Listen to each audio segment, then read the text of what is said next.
నమస్తే, నేను Vamshi. Welcome to question hour. NEET paper leak వివాదంలోకి కాక్రోచ్ జనతా పార్టీ మరోసారి ఎంటర్ అయిందా అంటే ఎస్, ఆయన కొద్దిసేపటి క్రితమే ప్రకటన చేశారు. అభిజిత్, నేను ఇక దీక్షను కొనసాగించబోతున్నాను ఆయన చెప్పిన పరిస్థితి కనిపిస్తోంది. పర్యావరణ విద్యావేత్త సోనం వాంగ్చుక్ చేపట్టిన అమరణ నిరాహార దీక్షను ఎట్టకేలకు పోలీసులు అయితే భగ్నం చేశారు. మరోవైపు ఆయన సతీమణి కూడా ఈ దీక్షను నేను కొనసాగించబోతున్నాను, ఈ దీక్ష ఎట్టి పరిస్థితుల్లోనూ ఆగదు, ఆపే ప్రసక్తే లేదంటూ కూడా ఆమె ప్రకటించారు. మరోవైపు కాక్రోచ్ జనతా పార్టీ తీవ్ర ఆగ్రహం వ్యక్తం చేస్తుంది. వాంగ్చుక్ దీక్ష భగ్నం చేసినంత మాత్రాన తమ ఉద్యమం ఆగిపోదంటున్నారు. సోనం స్థానంలో తాము దీక్ష కొనసాగిస్తామని కూడా ఆయన అభిజిత్ దీప్కే హెచ్చరించిన పరిస్థితి. కేంద్ర మంత్రి ధర్మేంద్ర ప్రధాన్ రాజీనామా చేయాలనేది మొదటి నుంచి కూడా కాక్రోచ్ జనతా పార్టీ ప్రధాన డిమాండ్. ఈ నెల 20న పార్లమెంట్ సమావేశాలు జరగబోతున్నాయి. పార్లమెంటు సమావేశాల వరకు చలో సంసద్ పేరుతో శాంతియుత మార్చ్ నిర్వహించేందుకు కూడా కాక్రోచ్ జనతా పార్టీ ఏర్పాట్లు చేస్తోంది. పార్లమెంటు సమావేశాల ప్రారంభం రోజునే ఈ కార్యక్రమానికి పిలుపునివ్వడం ఒక రకంగా ఢిల్లీలో ఉత్కంఠ రేపుతోంది. మరి పార్లమెంటు సమావేశాలను ఆందోళనకారులు అడ్డుకునే ప్రయత్నం చేస్తారా? మరోవైపు అటు కేంద్ర ప్రభుత్వం, ప్రతిపక్షాలు అస్త్రశస్త్రాలను సిద్ధం చేసుకుంటున్నాయి పార్లమెంటు వర్షాకాల సమావేశాలకు సంబంధించి. సో ఏప్రిల్లో ఏవైతే కీలక బిల్లులను సభ ముందుకు తీసుకొచ్చారో అవి ఆమోదం పొందలేదు. ఖచ్చితంగా ఈసారి 2/3 మెజార్టీతో ఆ బిల్లులను ఆమోదింపజేయాలని ప్రస్తుత సర్కార్ పావులు కదుపుతున్న సమయంలో ఈ సోనం వాంగ్చుక్ వ్యవహారం తెరపైకి వచ్చింది. వీళ్ళు ఒక శాంతియుత మార్చు చేస్తామంటున్నారు. పార్లమెంట్ సమావేశాల మొదటి రోజునే దేశ ప్రజలందరూ కూడా ఆసక్తిగా ఎదురు చూసే అంశం. ఇక్కడ వాంగ్చుక్ పోరాటం ఫలిస్తుందా? నీట్ పేపర్ లీక్ పై వివాదం మొదలైంది. ఆ వివాదం ఏ విధమైన పరిణామాలకు దారితీస్తుందో చూసాం. ఇక నీట్ పేపర్ లీక్ అయి మరలా పరీక్ష జరిగి రిజల్ట్ వచ్చిన తర్వాత కూడా అక్కడ ఆ విద్యాశాఖ మంత్రి ఎవరైతే ఉన్నారో ధర్మేంద్ర ప్రధాన్పై ఎటువంటి చర్యలు తీసుకోకపోవటాన్ని దేశమంతా గమనిస్తూనే ఉంది. ఓవైపు చాలామంది విమర్శలు గుప్పిస్తున్నారు. వాంగ్చుక్ ఉద్యమంతో ఇది ఒక రాజకీయ మలుపు తిరిగిందా? ధర్మేంద్ర ప్రధాన్ రాజీనామా చేయాల్సిన పరిస్థితి కనిపిస్తోందా? ఆ విధంగా పరిస్థితులు ఆ రోజు రోజుకు ముదురుతున్నాయా అనే అంశాలు తెరపైకి వస్తున్నాయి. ఇదే అంశానికి సంబంధించి మనం క్వశ్చన్ అవర్లో మాట్లాడే ప్రయత్నం చేద్దాం. దూదుకుంట వెంకటేశ్వర రెడ్డి గారు Bharatiya Janata party spokes person మనకు అందుబాటులో ఉన్నారు. అదేవిధంగా హేమ గారు ఆ పార్టీ నుంచి మనకు అందుబాటులో ఉన్నారు. ముందుగా వెంకటేశ్వర రెడ్డి గారు, ఏంటి దేశ రాజధాని ఢిల్లీలో ఒక దీక్ష చేస్తూ ఉంటే ఆ దీక్షను పట్టించుకున్న నాదుడు లేడు. ఎక్కడికక్కడ మీ పార్లమెంట్ సమావేశాలు 2/3 మెజారిటీ ఏ విధంగా సాధించాలి, కీలక బిల్లులను ఏ విధంగా ఆమోదింపజేసుకోవాలన్న దానిపైనే భారతీయ జనతా పార్టీ ప్రస్తుత ఎన్డీఏ సర్కార్ దృష్టి సారిస్తుంది. కానీ దేశంలో ఏం జరుగుతోంది, విద్యార్థుల భవిష్యత్తు ఏంటి అన్న దానిపై ఎక్కడా కూడా పట్టించుకోవట్లేదన్న విమర్శలు వినిపిస్తున్నాయి. ఏ విధమైన ఆన్సర్ చేస్తారు, ఏం చెప్తారు? సార్ అన్మ్యూట్ చేయండి, సార్ అన్మ్యూట్ చేయండి వెంకటేశ్వర్ గారు.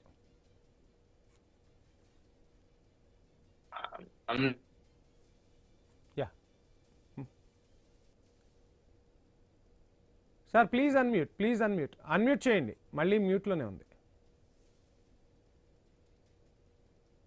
ఇప్పుడు చూడండి. Okay continue sir. వంశీ గారు, మీకు చర్చలో పాల్గొంటే మిత్రులకు, వీక్షకులకు అందరికీ నమస్కారం. శ్రీశ్రీ గారు ఒక మాట చెప్తూ ఉంటారు. ఆయన కవిత్వంలో మనం తెలుగు వారందరికీ చాలా ప్రసిద్ధంగా తెలుసు. ఏంటంటే ఎవరి మాటలు వెనక ఎవరి అజెండా ఉంటుందో అని. కాబట్టి సోనం వాంగ్చుక్ గారి వారి దీక్ష గాని, తర్వాత వారు మాట్లాడుతున్న మాటలు గాని, వాళ్ళు పలుకుతున్న చిలకల పరుగులు గాని, వారికి తెర వెనుక ఉన్నటువంటి మద్దతు ఇస్తున్నటువంటి ముసుగు వీరులు గాని అందరు కూడా తేటతల్లం. వారికి వచ్చే అవార్డులు గాని, వారు స్థాపించిన యూనివర్సిటీ గాని, వారికి ఉన్నటువంటి పేటెంట్ హక్కులు ఉన్నాయని చెప్పుకున్నటువంటి విషయాలన్నిటి కూడా గుర్తుకొస్తాయి. కాబట్టి ఎవరు పట్టించుకోరు. ఇటువంటి వాటికన్నిటికీ పెద్ద ప్రాధాన్యత ఉండదు వంశీ గారు. కారణం ఏంటంటే, అయితే భారతీయ జనతా పార్టీ జాతీయ స్థాయిలో వీటి మీద అసలు స్పందించకూడదని అనుకునేది. కాబట్టి కాకపోతే మీలాంటి పెద్దలు సమాజ శ్రేయస్సు కోసం ఇటువంటి చర్చలు పెడుతున్నారు. కాబట్టి భారతీయ జనతా పార్టీ ఖచ్చితంగా బాధ్యత కలిగిన ఒక జాతీయ రాజకీయ పక్షంగా స్పందిస్తుంది. అయితే ఇక్కడ మనం మాట్లాడుకునే అంశం ఏంటంటే, ఇక్కడ చూడండి, వారు పెట్టిన సందర్భం కానీ, మాట్లాడుతున్న వ్యక్తులు కానీ చాలా వీరందరూ కూడా ప్రజలని ఒక నేరేటివ్ లో, తర్వాత జంజీ ఉద్యమం తీసుకురావాలని, ఈ దేశ ప్రభుత్వం మీద తిరుగుబాటు చేయాలని ఒక దురాలోచనతో చేస్తున్న విషయాలన్నిటి కూడా చెల్లుబాటు కాలేదు. వారు సోషల్ మీడియాలో ఉన్నారు కానీ సొసైటీలో లేరు. ఇప్పుడు నేను మీ ద్వారా అడగదలుచుకున్న వారికి, ఇప్పుడు అభిజిత్ దీప్కే గారు ఎందుకు నిరాహార దీక్ష చేయలేదు? సోనం వాంగ్చుక్ గారు ఎందుకు నిరాహార దీక్ష చేశారు? గడిచిన 20 సంవత్సరాలుగా వారు నటిస్తున్నటువంటి, వారు పెడతా అనుకున్నటువంటి యూనివర్సిటీ ఏంది, వారికి ఇచ్చినటువంటి భూములు ఏంది, దానికి డబ్బులు ఎందుకు తీసుకోలేదు, రామన్ మెగసాసి అవార్డు ఎందుకు వచ్చింది వారికి, 388 సినిమాలో ఎందుకు వచ్చింది, పేటెంట్లు 400 ఉన్నాయని ప్రచారం చేస్తున్నటువంటి విద్యావేత్తాన్ని ప్రచారం చేశారు. తర్వాత ఆయన స్వతహాగా బీటెక్ టెక్నికల్ కి సంబంధించి ఇంజనీరు, సైంటిస్ట్ కాదు. వెంకటేశ్వర రెడ్డి గారు మీరు చెప్తున్న అంశాలన్నీ పరిగణలోనికి తీసుకుందాం.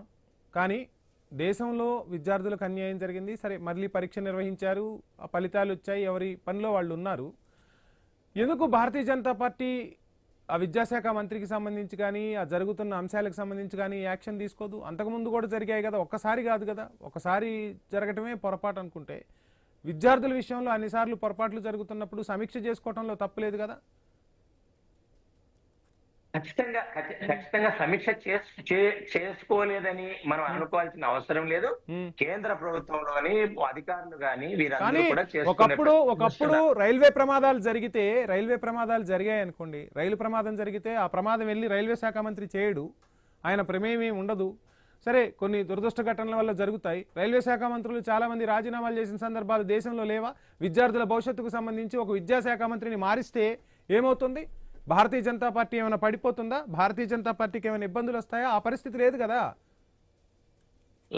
లాల్ బహదూర్ శాస్త్రి గారిని ఉద్దేశించి మీరు చెప్పారు, నీలం సంజీవ్ రెడ్డి గారి గురించి ఆంధ్రప్రదేశ్ లో ప్రభుత్వ బస్సులు చేస్తే హైకోర్టు తీర్పు గురించి చెప్పారు, వారు రైలు ప్రమాదం గురించి చెప్పారు. ఈ రోజులు ఆ రోజులు కాదు, ఇవి కుట్రపూరితంగా ప్రతిపక్షాలు నరేంద్ర మోడీ గారి నేతృత్వాన్ని, భారతీయ జనతా పార్టీ ఈ వేరే విదేశీయుల ద్వారా నిధులు పొంది ఏవైతే చేస్తున్నారో, ఫెరా ఉల్లంఘన గాని, ఎఫ్సిఆర్ఏ గాని నిధులతో చేస్తున్నటువంటి ఈ ఉద్యమాలన్నింటికి కూడా వీరందరూ కూడా భారతీయ జనతా పార్టీ నిధులు ఏ విధంగా దేశంలోకి వస్తున్నాయో తెలిసినప్పుడు ఆ నిధులను కట్టడి చేసి వాళ్ళను చట్టం ముందు పెట్టాల్సిన బాధ్యత కూడా కేంద్ర ప్రభుత్వం అందే కదా సార్? ఖచ్చితంగా ఇది మేము ఒకటే కాదు చేసింది. 2007లో కాంగ్రెస్ పార్టీ సోనం వాంగ్చుక్ గారి మీద, వారి నిధుల మీద కేసు పెట్టింది 1,60,00,000కు సంబంధించి. భారతీయ జనతా పార్టీ కూడా అదే చేస్తుంది. కాబట్టి వారు పెద్దలనే ముసుగులో, స్వచ్ఛంద సేవా సంస్థ అనే ముసుగులో, పర్యావరణవేత్తలనే ముసుగులో, సోకాళ్ళు లేని ప్రశ్నించే వాళ్ళందరికీ హిందువులు కాదు అనో లేదంటే దేశద్రోహులనో ఏదో ఒక ముద్ర వేయటం భారతీయ జనతా పార్టీకి అలవాటైపోయిందా? తప్పని పరిస్థితిలో ఆ ఒక ట్యాగ్ లైన్ వేసేస్తున్నారా? మేము వేయాల్సిన అక్కర్లేదు. మేము భారతీయ జనతా పార్టీ కానీ కేంద్ర ప్రభుత్వం వేయాల్సిన అక్కర్లేదు. ఈ దేశంలోని మేధావులందరూ కూడా ఉన్నారు. ఎందుకంటే ఇప్పుడు ఎవరైతే భారత వ్యతిరేకులు, హిందువుల వ్యతిరేకులు ఎవరైతే ఉన్నారో వారు ముసుగు వేరే విధంగా వేశారు. ఇప్పుడు జర్నలిస్టుల ముసుగులో, పర్యావరణవేత్తల ముసుగులో, రకరకాల ముసుగులలో వచ్చి భారతీయ జనతా పార్టీని, ఈ దేశ సంస్కృతిని, జాతీయవాదాన్ని, దేశభక్తిని వ్యతిరేకించే పనిలో ఉన్నారు. కాబట్టి ఈ దేశంలో ప్రజలు వ్యతిరేకిస్తున్నారు. వారు పెట్టిన సోషల్ మీడియా అకౌంట్లు కానీ వారికి ఏ విధంగా బూస్ట్ చేస్తున్నారు, వారికి వచ్చే నేరేటివ్ ఏంది, వారు సృష్టిస్తున్నటువంటి నేరేటివ్ ఏంది, వారికి వస్తున్న అదే తెలుసాయి. కాబట్టి ఇటువంటి తప్పుడు నిర్ణయాల మీద భారతీయ ప్రజలు ఖచ్చితంగా చైతన్యవంతులై వారిని తిరస్కరిస్తారు. వారికి ఆదరణ లేనేలేదు. వస్తాను మీ దగ్గరకు వస్తాను. హేమ గారు, ఏం జరుగుతోంది దేశంలో? మొత్తంగా వ్యతిరేక శక్తులన్నీ ఏకమవుతున్నాయి. మోదీని దించేయటానికి ఒక పెద్ద కుట్ర జరుగుతుంది. దేశ భద్రతకు ప్రమాదం వాటిల్లేలా వీళ్ళ చర్యలు ఉంటాయని చెప్తూ ఉన్నారు. ఎలా చూస్తున్నారు జరుగుతున్న అంశాలని? అటు కాక్రోచ్ జనతా పార్టీ వెనక కూడా ఆప్ ఉంది అన్నది ఎప్పటి నుంచో వినిపిస్తున్న మాట. కరెక్ట్గా సమయం చూసి, అంటే పార్లమెంట్ సమావేశాలు జరుగుతున్నప్పుడు చూసి, సమయం చూసి ఇట్లాంటి చేయడం ద్వారా దేశ ప్రజలందరి దృష్టి ఆకర్షించే ప్రయత్నం చేయొచ్చు, అటు కేంద్ర ప్రభుత్వాన్ని ఇరుకునబెట్టే ప్రయత్నం అన్న టాక్ వినిపిస్తుంది కదా, ఎలా చూడొచ్చు అంటారు? ఏం చెప్తారు? ప్యానెల్లో ఉన్న వాళ్ళందరికీ నమస్తే అండి. సో ఈ రోజున బీజేపీ ప్రభుత్వం బాధ్యత తీసుకొని ఈ రోజు ఏదైతే ఉన్నాడో మన ధర్మేంద్ర ప్రధాన్ వచ్చేసి రాజీనామా చేయాలి అని చెప్పేసి అడిగారు. ఎందుకు? గత 13 సంవత్సరాలలో బీజేపీ పార్టీ ఉంది. 10 సంవత్సరాలుగా చూసుకుంటే దగ్గర 89 పేపర్ లీకేజీలు జరుగుతున్నాయి. నీట్ పేపర్ కావచ్చు, సిబిఎస్ పేపర్ కావచ్చు, ఎనీ పేపర్ లీకేజీలు అవ్వడమే ఎజెండాగా పెట్టుకొని ఈ రోజు ఏది విద్యా వ్యవస్థను ఒక స్కామ్ లాగానో లేకపోతే ఒక కుంభకోణం చేసే దానిలాగానో సంపాదన కోసం చేస్తున్నట్టుగా ఈ రోజు ఈ ప్రభుత్వం తీరును వచ్చేసి క్వశ్చన్ చేస్తుంటే ఎన్నిసార్లు వచ్చేసి సుప్రీంకోర్టు మీకు హెచ్చరించలేదు, సుప్రీంకోర్టు దగ్గర పోలేదు ఈ కేసు, నీట్ పేపర్ది కానీ పేపర్ లీకేజ్ కానీ. అంతకుముందు వచ్చేసి ఏంటిది మన సిబిఐ దగ్గరికి పోలేదా? ఎన్నిసార్లు మీకు పేపర్ లీకేజ్ లో ఆపడం చేత కాదు, కానీ ఈ రోజున వచ్చేసి విద్యార్థులు అడుగుతుంటే మీరు దాన్ని బాధ్యత తీసుకొని ఆ పేపర్ లీకేజ్ లో ఆపరు. పోనీ ఆయన చేస్తున్నాడు అది ప్రాబ్లం అవుతుంది అన్నప్పుడు ఇంకో అతన్ని ఎందుకు మార్చలేకపోతున్నారు? కనీసం ఒక డైపర్ లీకేజ్ నే వచ్చేసి ఆ కంపెనీ వాళ్ళు తన కంపెనీ ఫస్ట్ పొజిషన్ లో ఉండాలి అన్నట్టుగా దాన్ని పేపర్ ఏంటిది డైపర్ లీకేజ్ ని కూడా అరికట్టడానికి ట్రై చేస్తున్నాడు. ట్రై చేసేసి సక్సెస్ అయ్యాడు. మరి దేశంలో ఉన్న మన విద్యా వ్యవస్థను అరికట్టడానికి పేపర్ లీకేజ్ అరికట్టడానికి ఇస్తాను వెంకటేశ్వర రెడ్డి గారు, వెంకటేశ్వర రెడ్డి గారు ఇస్తాను మీకు సమయం ఇస్తాను.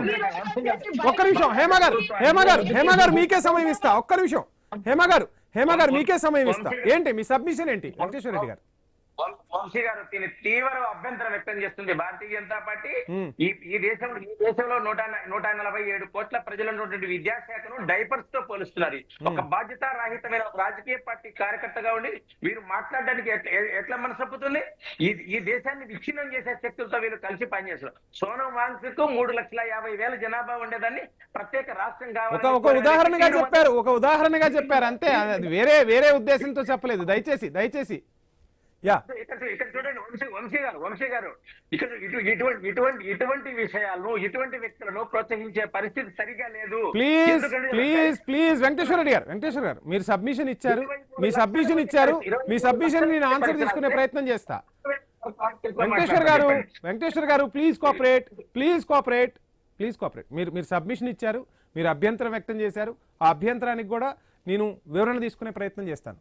హేమ గారు ఏం చెప్తారు? డైపర్లతో పోల్చడాన్ని ఆయన తీవ్రంగా విమర్శిస్తున్న పరిస్థితి కనిపిస్తుంది. ఏం ఆన్సర్ చేస్తారు? ఈ రోజు ఉదాహరణకు చెప్తేనే వీళ్ళకి ఇంత మండుతున్నదంటే ఉదాహరణలు చెప్పేంత వినేంత ఆలోచన కూడా లేదు. ఈ రోజు దేశ విద్యార్థులు ఈ విధంగా నష్టపోతున్నారు. 22 మందికి పైగా ఈ సంవత్సరం నీట్ పేపర్ వాళ్ళు చనిపోయారు. దాని మీద బాధ్యత వహించడానికి వీళ్ళ కథ కాదు, అసలు నైతిక బాధ్యత వహించి అన్నట్టుగానే అంతకు ముందు కూడా వచ్చేసి రైల్వే మినిస్టర్ వచ్చేసి రాజీనామా చేసి ఇప్పటి కాలం వేరు అప్పటి కాలం వేరు అంటే ఇప్పుడు ట్యాక్సులు కట్టట్లేదా? అప్పటికంటే ఎక్కువ కడుతున్నాం ట్యాక్సులు. ఇప్పుడు విద్యార్థులు పెరగలేదా? జనాభా కంటే ఇప్పుడు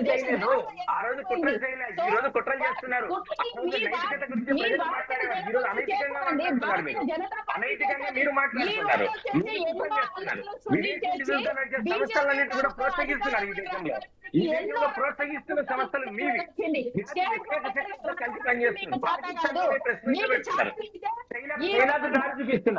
ప్లీజ్ వెంకటేశ్వర రెడ్డి గారు ప్లీజ్ మీకు సమయం ఇస్తాను సార్, మాట్లాడండి. బ్రిటిష్ ప్రభుత్వం అయినా కానీ నిరాశ తీసుకుంటే కనీసం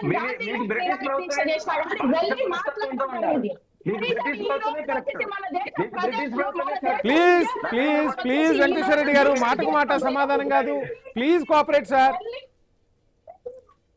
సమయం ఇస్తాను.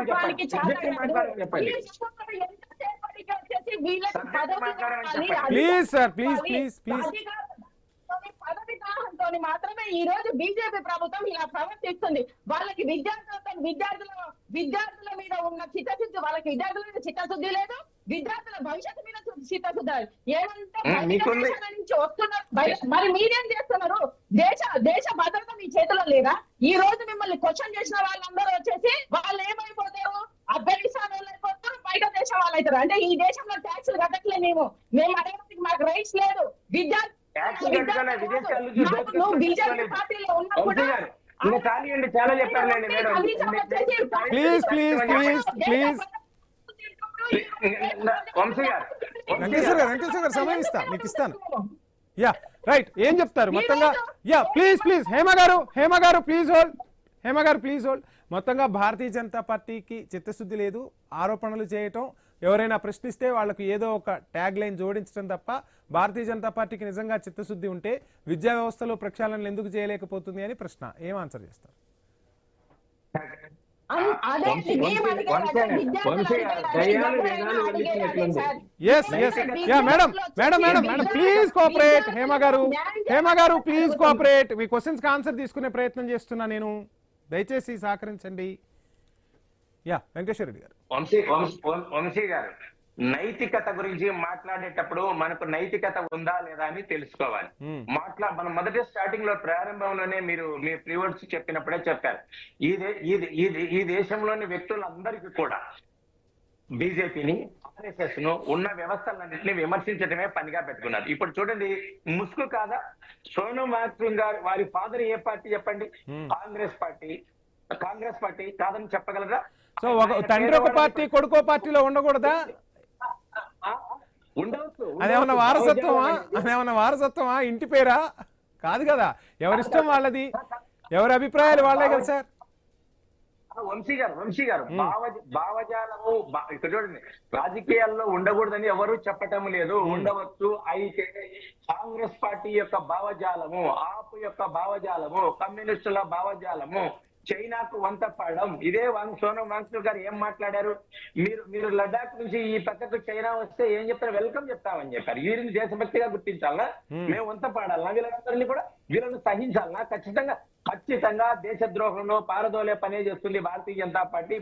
అధికారం మీ చేతిలో ఉన్నప్పుడు వెంకటేశ్వర రెడ్డి గారు ఒక్క నిమిషం, ఒకే ఒక్క క్వశ్చన్. ఇంత సవివరంగా చెప్తున్నారు మీరు, విదేశాల నుంచి నిధులు వస్తున్నాయి, వీళ్ళంతా దేశద్రోహులు, భారతీయ జనతా పార్టీపై అదేవిధంగా ఆర్ఎస్ఎస్ పై విమర్శలు చేయటమే పనిగా పెట్టుకున్నారని చెప్తున్నప్పుడు, ఒకటి కాదు, రెండు కాదు, మూడో టర్మ్ కూడా మీరే అధికారంలో ఉన్నారు, దేశాన్ని పాలిస్తూ ఉన్నారు. ప్రజలు పాలించమంటే అంటే ఒక పరిపాలనే కాదు, రక్షణకు సంబంధించి కానీ, దేశ వ్యవహారాలకు సంబంధించి కానీ అన్నింట్లో మీకు అధికారాన్ని ఇచ్చినట్టే. మరి ఏం చేస్తున్నారు? వీళ్ళందరినీ దోషులుగా ఎందుకు నిలబెట్టలేకపోతున్నారు? ఈ రోజు వాళ్ళు ప్రశ్నించేసరికి ఈ అంశాలు మాట్లాడుతున్నప్పుడు మీపై కూడా అనుమానాలు వస్తాయి కదా, ఇన్నాళ్ళ నుంచి ఏం చేశారు? వంశీ గారు, నాకు కొంత సమయం ఇవ్వాలి, ఎందుకంటే కొద్దిగా సమయం ఇవ్వాలి. నేను చెప్తాను, ఎలాబరేటెడ్ గా చెప్తాను, షార్ట్ పీరియడ్ లో చెప్తాను. ఇక్కడ చూడండి, సోనం వాంగ్చుక్ గారు పాకిస్తాన్ కి వెళ్ళి ఎందుకు పాల్గొన్నారు చెప్పండి. వీరు శ్రీనగర్ లో విలాసవంతమైన జీవితం గడుపుతున్నారా లేదా? అది చెప్పమని చెప్పండి. వారి యూనివర్సిటీకి ఇచ్చిన భూములు ఏమయ్యాయి చెప్పమని చెప్పండి. తర్వాత లడ్డాక్ లో మొన్నటికి మొన్న రాష్ట్ర హోదా కల్పించాలని అమాయకులందరినీ తీసుకొచ్చి, నేపాల్ పౌరులందరినీ తీసుకొచ్చి ఉద్యమం చేసి 45 మంది చనిపోవటం, ఆస్తులు కాలిపోవటం జరిగి, ఎక్కడన్నా 3.5 లక్షకు 1.5 లక్ష జనాభాకు రాష్ట్రాన్ని చేస్తారా? చెప్పండి వాళ్ళను. వీరి వాదన అంతా కూడా ఇక్కడ చూడండి, వీరి వాదన అంతా భారతీయ జనతా పార్టీని విమర్శించటం, మా ప్రభుత్వాన్ని విమర్శించడం. నేను ఒక విషయం చెప్తున్నా, నిన్న మళ్ళీ పరీక్ష రాశారు, నిన్న రిజల్ట్ వచ్చేసాయి, పిల్లలందరూ చక్కగా టీవీలో 1, 2 ర్యాంకులు వస్తున్నాయి. వీళ్ళకి వచ్చిన ఇబ్బంది ఏంటి చెప్పండి? ఈ రోజు నిన్నటి వరకు అబ్జద్ దీప్కే నిరాహార దీక్ష చేయలేదు, అరవింద్ కేజ్రీవాల్ నిరాహార దీక్ష చేయలేదు. ఇదే సోనం వాంగ్చుక్ గారు అందరికీ లెటర్ రాశారు, జేపీ నడ్డా గారితో సహా. ఒక్క నాయకుడు వెళ్ళి వాళ్ళని చూడలేదు. ప్రజాస్వామ్యం గురించి, ప్రజాస్వామ్య విలువల గురించి మాట్లాడేటప్పుడు మీరు అదే పార్టీకి చెందినటువంటి నాయకులను పార్లమెంట్ లో మాట్లాడమని చెప్పండి. మీరు నిరాహార దీక్ష చేయాల్సిన అవసరం ఏమొచ్చింది చెప్పండి. అదే వాంగ్చుక్ తో మీ ప్రభుత్వం నుంచి ఎవరో ఒకళ్ళు వెళ్ళి కూర్చొని మాట్లాడొచ్చు కదా, ఖచ్చితంగా నిర్ణయాలు తీసుకుందాం, ఇంకొకసారి ఇటువంటి అంశాలు తెరపైకి రాకుండా చూసుకుందాం అని చెప్పి. ఆయన ఒక పర్యావరణవేత్తే కదా, ఆయన ఒక సామాజిక కార్యకర్త కదా, బాధ్యత తీసుకోవాలి కదా. అవన్నీ ముసుగు వీరు, అదంతా మొత్తం ముసుగు వీరులు, దొంగ ముసుగులు వేసుకొని చేస్తున్నటువంటి విషయాలు, వాటితో భారత ప్రభుత్వం చర్చించాలని వారు కోరుకుంటున్నారు. కానే కాదు, ఎటువంటి విషయాల్లో కూడా ఏది లేదు, భారత ప్రభుత్వం వారికి లొంగే పరిస్థితి లేదు. మీకు కాంగ్రెస్ పార్టీకి లేఖ రాశారండి వాళ్ళు, వారి ప్రతినిధి బృందాన్ని ఎందుకు పంపలేదు? కమ్యూనిస్టులకు రాశారు, వారు వెళ్ళలేదు, ఎవరు కూడా వెళ్ళలేదు. అరవింద్ కేజ్రీవాల్ పట్టుకొని వారు ఊగులాడుతున్నారు. ఏమైంది చెప్పండి? ఏమైంది? ఢిల్లీ ఎలక్షన్ మొత్తంగా కాక్రోచ్ జనతా పార్టీ ఉందంటారా దీని వెనక? కాక్రోచ్ జనతా పార్టీ అనేది సోషల్ మీడియాలోనో వాటిలో అక్కడో ఇక్కడో పెట్టుకొని సొసైటీలో లేకోకుండా సోషల్ మీడియాలో ఉన్నోళ్ళు చేసుకున్నటువంటి, ఇది వాళ్ళ వ్యక్తిగతంగా ప్రచారం కోసం ఎక్కడెక్కడి నుంచో వచ్చి ఇవన్నీ చేసుకుంటున్నటువంటి విషయాలు. ఇవి భారతదేశ పౌరులకు కానీ, ఈ దేశంలోని వారికి కానీ సంబంధం లేదు. వీళ్ళందరూ కూడా ఎవరెవరు చెప్తండి, తుకుడే గ్యాంగులకు సమర్థించిన వాళ్ళే వీరంతా కలిసి ఈ రోజు కూడా. ఆ ప్రశ్న అదే సార్, సమర్థించారు అని మీరు ఇంత ఘంటాపదంగా చెప్తున్నప్పుడు, మీ దగ్గర ఇంత డేటా ఉన్నప్పుడు వాళ్ళని చట్టం ముందు ఎందుకు నిలబెట్టలేకపోతున్నారు అనేదే నా ప్రశ్న. ఇక్కడ చూడండి, నక్సలైట్ లో తర్వాత మావోయిస్టులు అయితే కాలికి కాళ్ళు కన్నుకు కన్ను తీస్తారు కానీ ఈ దేశంలో ఉండే వాళ్ళను భారత ప్రభుత్వం ప్రజాస్వామ్య పరిధిలోనే అరెస్ట్ చేయాల్సి వస్తుంది, చట్టం ముందు నిలబడాల్సి వస్తుంది. అవును. రోజులు అయిపోయిన వంశీ గారు, ఎవరైతే ఢిల్లీ అల్లర్ల కేసులో ఇదే ఆమ్ ఆద్మీ పార్టీకి చెందినటువంటి స్థానిక కార్పొరేటర్ కు నిన్న శిక్ష పడింది, శిక్ష విధించారు. ఈ విషయాలు చెప్పారు. ఏ విషయాలు చెప్పారు? దేశ ద్రోహంతో అమెరికా ప్రెసిడెంట్ ఈ రాష్ట్రంలో ఈ దేశంలో పర్యటిస్తుంటే అల్లర్లు చేశారు, ఇంటి మీద ఆయుధాలన్నీ పెట్టుకొని పౌరులందరినీ చంపారు, ఐబీ ఆఫీసర్ను పట్టుకొని 34 కత్తిపోట్లు పొడిచి చంపేశారు. వీళ్ళు ఈ దేశంలో ఎవరిని బతకనివ్వాలనుకుంటున్నారు చెప్పండి? వీళ్ళు ఎవరిని సమర్థిస్తున్నారో వీళ్ళు చెప్పండి. అంటే అయితే వీళ్ళని పట్టుకోలేదని మీరు ఒక ప్రశ్న అడుగుతున్నారు. ఖచ్చితంగా అందరినీ చట్టం ముందు ప్లీజ్ హోల్డ్ వెంకటేశ్వర రెడ్డి గారు ప్లీజ్ హోల్డ్ మీకు సమయం ఇస్తా. వెంకటేశ్వర రెడ్డి గారు దయచేసి కోఆపరేట్ చేయండి, మీకు సమయం ఇస్తాను, నేను మీకు సమయం ఇస్తాను. యా హేమ గారు ఫైనల్ గా ఏం చెప్తారు? అసలు ఏం కోరుకుంటుంది ఆప్? హేమ గారు, మేము పైన ఏ రాజకీయ వ్యక్తి వినబడుతుందా అండి? ఏ రాజకీయ నాయకుడైనా ఏ సామాన్యుడైనా ఈ రోజు విద్యా వ్యవస్థ కుంటుపడిపోతుంది, విద్యా వ్యవస్థ సర్వనాశనం అయిపోతుంది. ఈ రోజు వచ్చేసి ధర్మేంద్ర ప్రధాన్ వచ్చేసి రాజీనామా చేయండి, లేదంటే సస్పెండ్ చేయండి. మీరు ఈ రోజు తను వచ్చేసి న్యాయంగా వచ్చేసి నిరాదీక్ష చేస్తుంటే మీరు వెళ్ళి మాట్లాడాలి, దాన్ని చర్చకు వెళ్ళాలి. కానీ అన్యాయంగా వెళ్ళేసి తనను గుంజుకోబోయి ఏదో మీరు ఏంటిది తనను తినిపించాలనో ఏదో తన నిరాదీక్షను భంగం చేయాలని చూడడం ఇది ఏ డెమోక్రసీలో మన కంట్రీలో ఉండేదే కాదు. కనీసం బ్రిటిష్ ప్రభుత్వం ఉన్నప్పుడు కూడా వాళ్ళు కూడా సానుకూలంగా వచ్చి మా చర్చలు పెట్టేవాళ్ళు. కనీసం బీజేపీ ప్రభుత్వము మన 140 కోట్ల మందిని వచ్చేసి కనీసం మన విద్యార్థులను ఏంటిది ప్రాబ్లం అవుతుందని చెప్పేసి అడిగినందుకు ఈ రోజు అభిషేక్ ఎందుకు చేయలేదు అంటే ఆయన చేయని చెప్పి చెప్తున్నాడు కదా. మీరు నిన్న వచ్చేసి అల్ల కోసం చేసినా కానీ ఈ రోజు ఏం చెప్తున్నాడు? నేను చేస్తా అంటున్నారు, వాళ్ళ వైపు చేస్తారు. ప్రతి ఒక్క భారతీయుడు ఈ రోజు వచ్చేసి సోనం వాంగ్చుక్ లాగా కూర్చొని అందరూ నిరాదీక్ష చేయడానికి రెడీగా ఉన్నారు. ఈ రోజు ఈ భారతీయ జనతా పార్టీని ఎందుకు అంటున్నారంటే ఈ ప్రభుత్వం సెంట్రల్ లో నడిపిస్తుంది భారతీయ జనతా పార్టీ కాబట్టి మేము అడగాల్సిన అవసరం ఉంది. మేము ట్యాక్సులు కడుతున్నాం, అందరూ ట్యాక్సులు కడుతున్నా ఈ రోజు భారతదేశం నడుస్తున్నది. భారతదేశం ఏమి బీజేపీ ప్రభుత్వం ఏంటిది సొంతం కాదు, ట్యాక్సులు అందరూ కడితేనే ఈ రోజు బీజేపీ ప్రభుత్వ పరిపాలన ఉంది. విద్యా వ్యవస్థను కరెక్ట్ చేయాల్సింది పోయి మీరే ఒట్టాది వలుకుంటూ మీరు రౌడీగా రాజు చేసుకుంటూ ఈ రోజు ప్రజలను ఎంతసేపటికి మాట్లాడితే క్వశ్చన్ చేస్తే వాళ్ళు వచ్చేసి ఏంటిది ఆఫ్ఘనిస్తాన్ లో టెర్రరిస్ట్ చెప్పేసి ఈ రోజు మీరు మాట్లాడుతున్నారు. మీకు చేతనైతే నిజంగా పరిపాలన చేయాలి అనుకుంటే చర్చలకు వెళ్ళండి, మాట్లాడండి. ఏదైతే 89 సార్లు పేపర్ లీక్ అయిందో వాటిని వచ్చేసి అరికట్టడం, ఎక్కడైతే పేపర్ సెట్టింగ్ అయితే అక్కడ లీకేజ్ అరికట్టడానికి చేత కాదు కానీ విమానాలలో పంపిస్తా అని చెప్పి మాట్లాడుతారు. ఇదే చూపించేది విద్యార్థులకు వచ్చేసి నీటి పేపర్ ఆపలేకపోతున్నారు. Yeah right, thank you Hema garu. Venkateswara Reddy గారు, మొత్తంగా సోనం వాంగ్చుక్ దీక్ష అయితే కొనసాగిస్తామంటూ అటు అభిజిత్ దీప్కే అదేవిధంగా వాంగ్చుక్ భార్య కూడా దిగుతూ ఉన్నారు. అదేవిధంగా పార్లమెంట్ సమావేశాలు జూలై 20వ తారీఖు నుంచి జరగబోతున్నాయి. ఈ